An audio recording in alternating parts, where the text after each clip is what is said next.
What's good, everyone?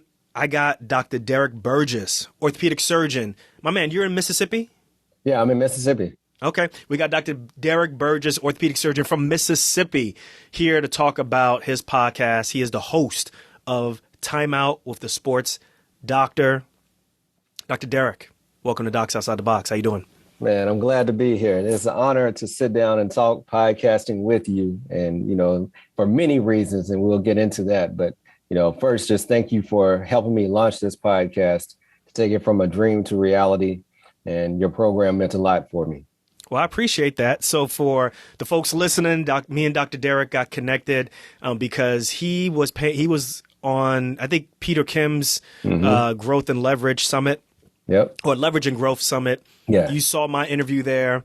And at the time I was talking about my podcast course. You signed up for the podcast course. We went through our ups and downs, growing pains with the show or with the podcast course. And we got to a point where we got you started. You were like my A+ student. And you're now almost a year in or over a year in now of your show? Yeah, so 11 months. So I launched on Father's Day 2021, which was 6/20/2021. So 11 months, almost there. You're almost there. And listen, like you haven't looked back.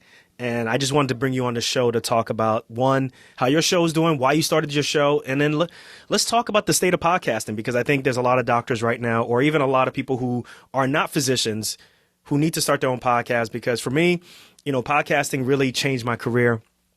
And I felt like it really put my career on a trajectory that I really never anticipated. I kind of just thought that I would be just a trauma surgeon and kind of just be focused in my own little silo. But really, the podcast has kind of brought like the world to me, so to speak. And it's kind of put me on a stage that I've always wanted but didn't know how to get there. So listen, for the folks who are listening, we know that your podcast is called the Timeout with the Sports Doctor podcast. Why don't you tell us about your show in 30 seconds? Elevator pitch, man. Elevator pitch. Sure, yeah. So Time Out with the Sports Doctor is where life, sports, and medicine intersect. So as an orthopedic surgeon, it's my life, but it's not about just medicine. It's not just about me, but it's about all the things that kind of encompass me as a physician, as a person, as a father, as a husband. So it's really a show that's for young professionals. It's for, entrepreneurs, for those people who want more than what you just have from your current job. That's the show for you. So you can learn about, I want to help you grow your mindset or strengthen your mindset, help you grow your assets, and to give you practical tips to help you achieve whatever level of success you want to achieve in your life.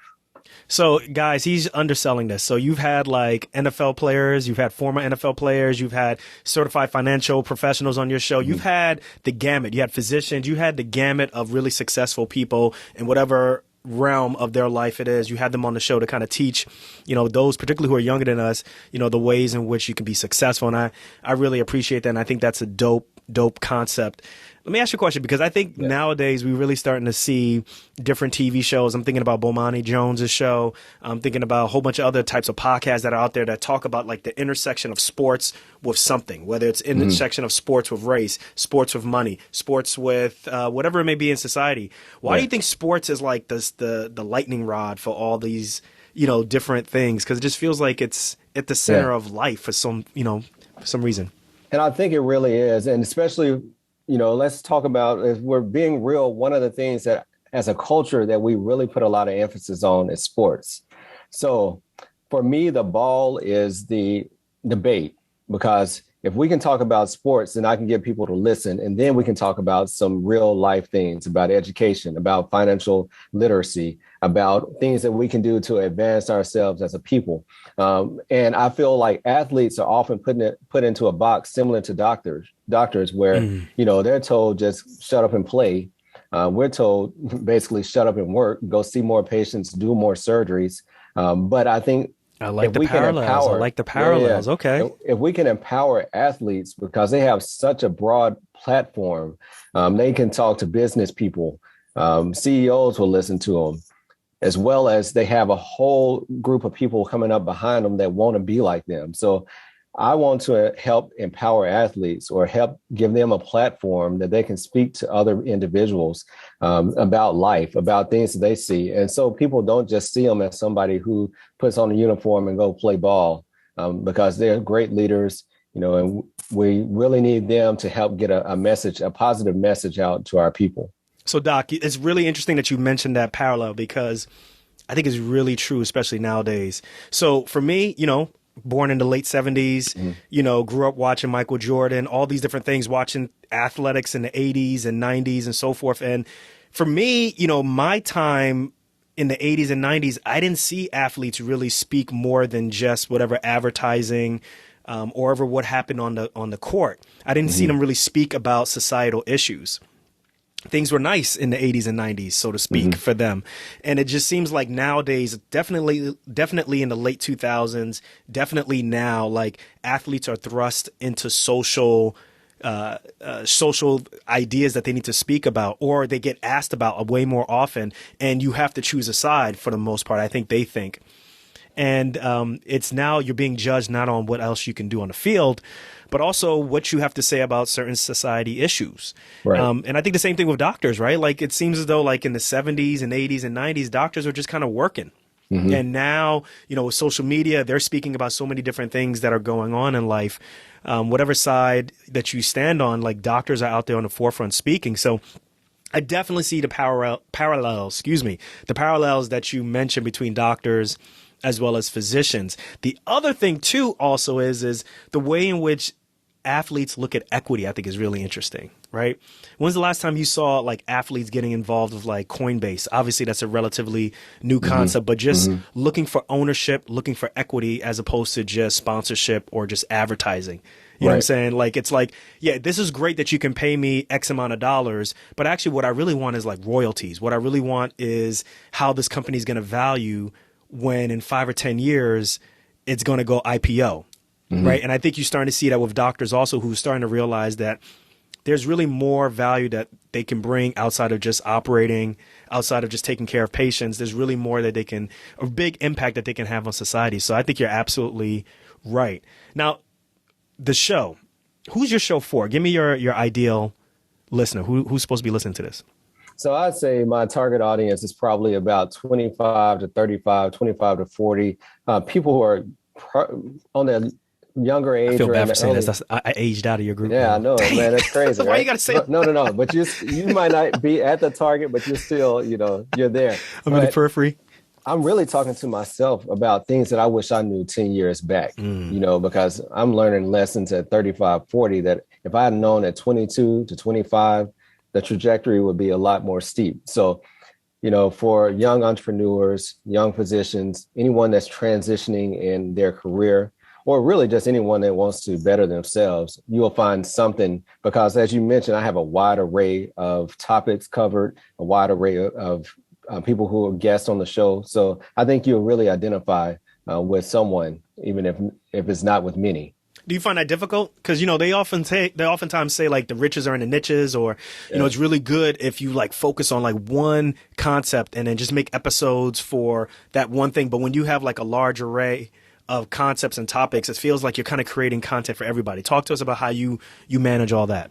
Yeah, so I think I stick to the life, sports, and medicine. And I think by sticking to life, sports, and medicine, it gives me freedom to go to an athlete, to go to a doctor. And we're still talking about the same thing because, but yeah, I agree with you. And some people will say, but I think that it gives me the ability to anybody that I meet as a potential guest. I don't have to say, well, man, you would be good, but you're not a doctor, or you would be good, but you're not an athlete. So anytime I hear a great story, and really I want to highlight stories where people had to overcome obstacles to achieve success. It's not necessarily that you were born into this position, but you had the grit and the desire to overcome some obstacles to show people what's possible. Because when somebody meets me and they see orthopedic surgeon on my shirt now, they don't really know the backstory. They don't know the struggles, the failures that I had to go through to overcome to get to where I am now. And that's really what I want people to understand. I let people know like that alphabet soup at the end of your name, it sanitizes a lot of things, right? Because people see the end goal, but they don't see like,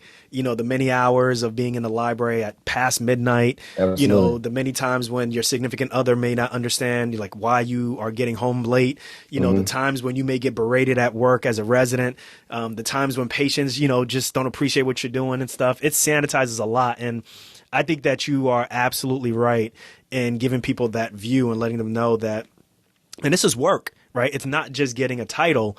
it's about putting in the work and being, what's the word I want to use? Like just having that determination to put in the work so that at the end, you get the flowers.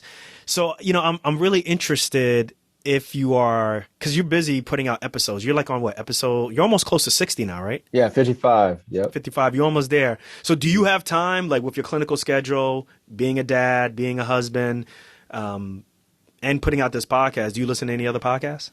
Yeah, I do. And like you mentioned, it's a juggling act. But yeah, I love listening to other podcasts. I started off, I met you and I started listening to your podcast. And I said, man, he's just another doctor. He's a brother and he's just talking and he's just getting on, having fun. And that's when I really said I can do this. But other podcasts that I like to listen to, the Black Doctors podcast, Dr. Stephen Bradley. Yeah, he's doing good work. Yeah, I really like Dr. Eric Thomas. I believe it's Keys to Success podcast, Earn Your Leisure. And then I can't think of the name. I think it might be Empowerment with Dr. Brad. I think you might have mentioned Dr. Brad to me before, but I really like his podcast. I really need to connect with him. Yeah, he's been on our show twice now, so he's an OG on the show. What about like shows that like, when you listen to podcasts, I'm sure you got to listen to some. You're like, yeah, they didn't do a good job now, because you probably, it's like when people go to a restaurant and they say, you really don't want to see like what happens in the kitchen. Right. Or if you're a chef and you go to another person's restaurant, I'm sure you're hyper critical. So have you listened to podcasts and you're a little bit more critical now, or? Yeah, absolutely. Well, and it helps. It helped me to hear, like I would listen to some Earn Your Leisure podcasts, and then sometimes the audio quality wouldn't be the greatest, but I remember in the course, you would be like, man, don't worry about that. Yeah. And then there's a podcast in my area that's actually sponsored by the local news and stuff. And it's literally, sometimes I'll listen to it just to hear it. And I mean, it sounds like people are talking on the telephone with poor connection. And I was like, man, they're getting sponsored by the local news. So just continue to do the work that you're doing and, it'll pay off. But yeah, it really helps. It gets better over time. And I think what ends up happening is you'll start to realize who your audience is, right? And you'll start to realize that, audio is really important. If you're on YouTube, video is really important. But really the key is content, making sure that you give them something to kind of tune in for. And for me, I struggled with that initially with the show, where I wasn't sure if the show was about the guest that I had on the show or if it was about me. And I think I had to just come to a terms and just say, look, the show is about me and how I think about life, the struggles I went through, how I look at money, how medicine has affected my life. And then also at the same time, like, what the mission, the things that I've always wanted to grow up wanting to do in my life, like how does all of that stuff come together? And I had to realize that if I was listening to the show, I would want something that a whole bunch of people from various backgrounds could listen to. So that's why when you mentioned like, who's this show for you, it's like you actually are hyper niche, but it just, the message I think is people from a whole bunch of different walks of life can really relate to that message, which is the key. Yeah, I agree. And, just for somebody listening to this episode who wants to start a podcast, but if you're just stuck trying to be perfect, don't be perfect. I've literally recorded episodes. I'll get people all the time. Man, one time I had these headphones in my ear, and then I found out that the headphones that were in my ear were not even the ones that were connected. I've had people interview outside, and literally you can hear cars zoom, zoom, and I'll try to get out every little mistake in the podcast. But now and you're like, hey man, get it together, man. We said go inside, man. Yeah. I know you want to say that. Yeah, no, you really do. But it was a great interview, and I didn't want to just trash it. So I was like, okay, man, just put it out. And really, the more you just put it out and move on, it's just like if you're a defensive back in football and somebody throws a long pass on you, on to the next play. You can't sit there and think about last week. Just keep moving. Doc, did I tell you the time where I interviewed this doctor who was running for Congress? This is like I think my second year. She was running for Congress. She was on the campaign trail. She gave me time to interview. Bro, we got 45 minutes in and I realized I didn't hit record. You know how embarrassing that is? Because you're like, at the same time, you're like, all right, man, this is really good. Like, should I let her know? Because she's on a roll. Like, she's killing it. We were vibing. Should I just let it go? Or should I just tell her? And I just finally manned up and just said, Doc, I don't mean to cut you off, but Yeah. we ain't recording. Right. She was like, wait, what? And she was nice about it, and they were like, all right, we'll get, like they gave me like another week or 2 weeks down the road, and Yeah.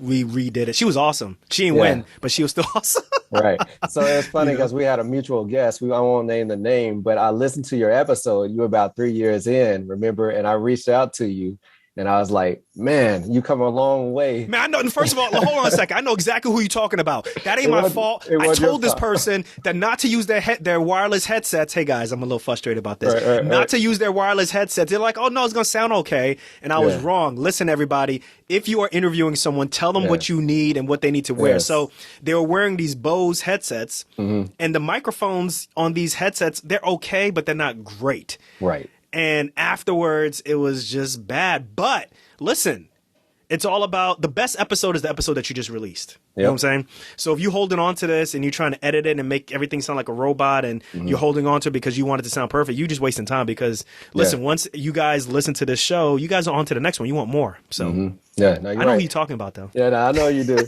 But yeah, and you see we both have on these just basic Apple earpieces, right? Not wireless. I got Beats, I've tried whatever, and then you listen to it, you like, man, that didn't sound good. And just $10, $15 earplugs, and you can do it from your phone, you can do it on your computer, but that's going to really make the quality a lot better than if you're trying to just record and talking to your computer or whatever.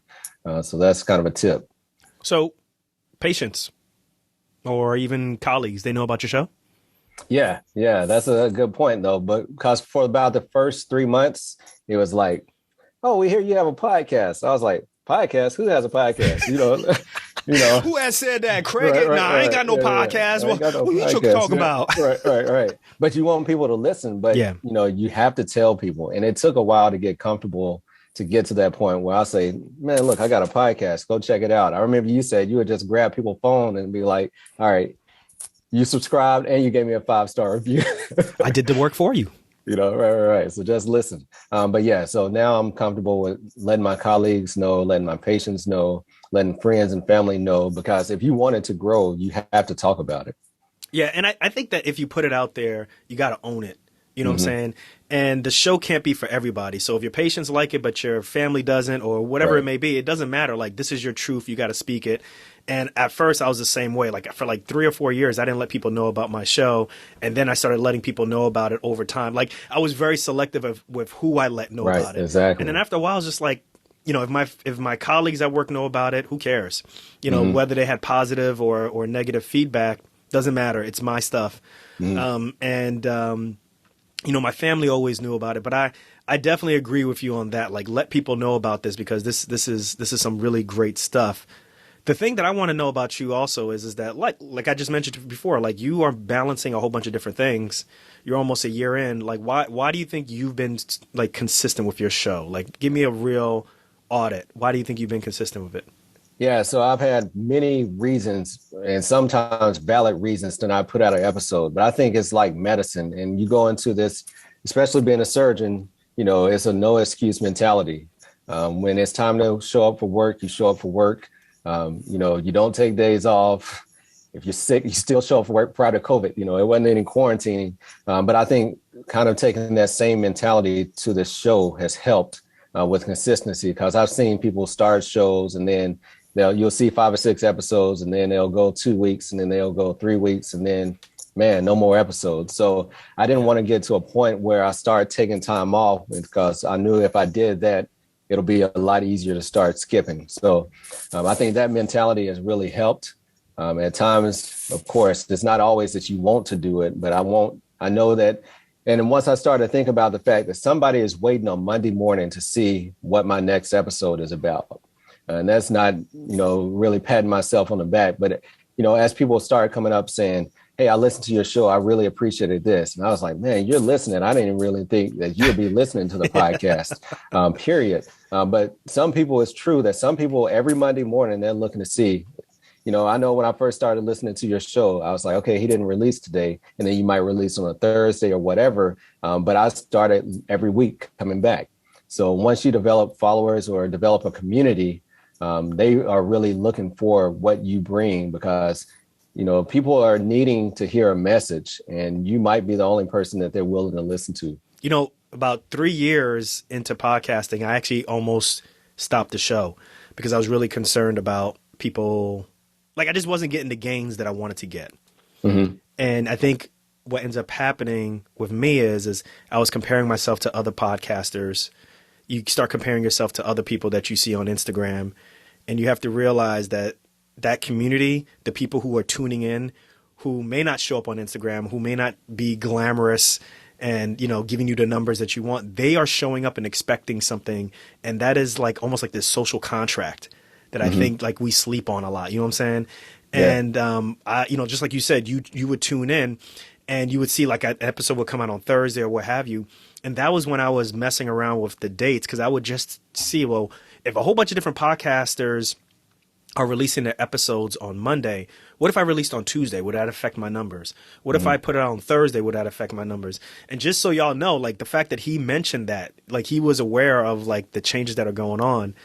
And I think that's dope, right? Like this relationship that people have with social media, with YouTube, podcasting is extremely unique, man. Like it's nothing like I've never ever seen before. And it's great. So what do you think? What's the best part of podcasting for you?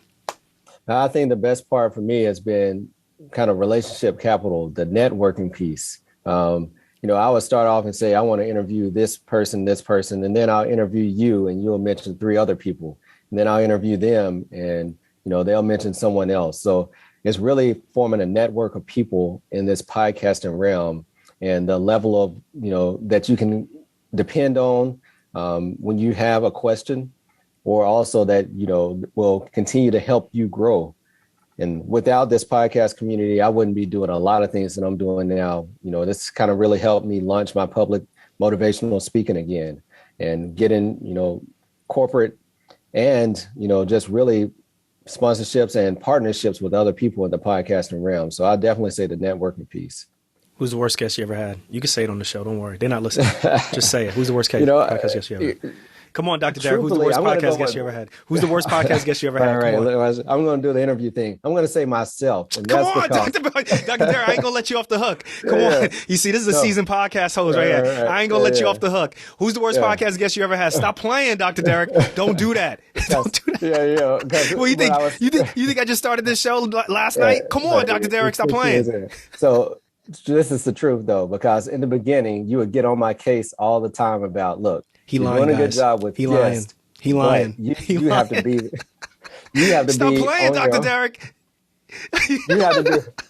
You have to do solo episodes, right? Right. And I was totally against doing a solo episode because I didn't want to hear myself. I didn't necessarily want to just put my thoughts out there. So I was my worst enemy. And by the time I finally got comfortable enough, you said just start recording your phone every day, talk to yourself.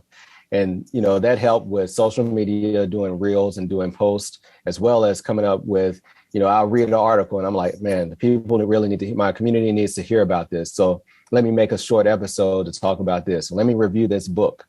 So I think that growth for me, but great, to be honest, I've had really great guests at this point because I probably don't have just a lot of random guests.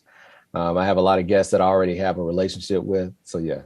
Final answer. Come on, Dr. Derrick. All right. I'm going to let you off the hook because that is true. I do remember talking to you about that.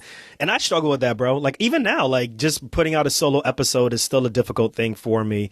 And I think a lot of people, there's 2 things that I think bother people. One is hearing their own voice. And 2 is the imposter syndrome of, well, why the hell would you listen to my review about this book, about this shoe, about this, whatever it may be. And I think those 2 things really forces people to be like, yeah, I'm just not going to do it. Or the third thing is you've heard someone else talk about it who's done a really good job. And you're like, well, there's nothing else that I can add. And, that could be farther from the truth, right? Like we have so much to add. There's people who just want, like one of my really closest friends, he reached out to me like literally 20 minutes before we started recording. He was like, hey, I appreciated your podcast review on the book Atomic Habits. And I'm like, you listen to, he's an architect, and he's like, yeah, I appreciate it because you talk about X, you talk about Y, you talk about how it's difficult it is to be athletic when you don't have competition ahead of you, which I think a lot of athletes struggle with, right? Like, Yeah. how do I keep myself healthy when I'm not competing, so to speak? So we talked about that and on the show. So he really appreciated that. So listen, for the person who's listening right now and they're learning about your podcast, they're learning about all of these different things that are making your show really good and even the ups and downs, what's the one tip that you would give to someone who's listening and they're just not sure if they should start their own podcast? They think that it's too busy. They think that it's, there's a lot of people in there. There's nothing else to add. Talk to them. What do you think? Yeah, so number one is just start. You can't have episode 50 before you have episode 1. And the quicker you do it, better off going to be when you get to episode 50. And then also, no one is you. You are unique. Your story is unique, and your story needs to be told. Bro, say that again, man. I love that, man. Because no one, even if there is another trauma surgeon who has a podcast, they didn't have the same highs and lows that you had. They don't see it from the same perspective. So your voice and your perspective is your own. And unless you tell your story, somebody else can tell your story, but it might not be how you want it told. So, yeah, that's my tip. I love it, man. And there it is. Listen, Dr. Derrick Burgess, host of Timeout with the Sports Doctor. Why don't you go ahead and let the people know where they can find your podcast and how they can even communicate with you.